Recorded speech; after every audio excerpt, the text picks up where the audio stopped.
गाजीपुर से समाजवादी पार्टी के सांसद अफजाल अंसारी गांजे और साधु संत पर दिए अपने बयान के बाद थोड़ी सी मुश्किलों में नजर आ रहे हैं।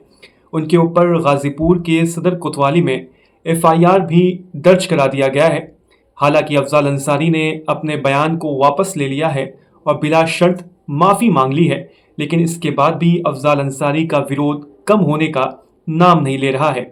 इलाहाबाद में साधु संतों ने अफजाल अंसारी के खिलाफ प्रदर्शन किया और उनकी गिरफ्तारी की मांग की और उनकी सदस्यता रद्द करने की भी मांग की। तो वहीं गाजीपुर में जिला कोऑपरेटिव बैंक के पूर्व चेयरमैन देव प्रकाश सिंह ने पुलिस को प्रार्थना पत्र देकर अफजाल अंसारी को फौरन गिरफ्तार करने की मांग की है और ये मांग पूरी ना होने पर उन्होंने आंदोलन करने की भी बात कर दी है। तो इन तमाम चीजों के बीच अफजाल अंसारी थोड़ी सी मुश्किलों में घिरते हुए नजर आ रहे हैं। देखते हैं आगे क्या होता है।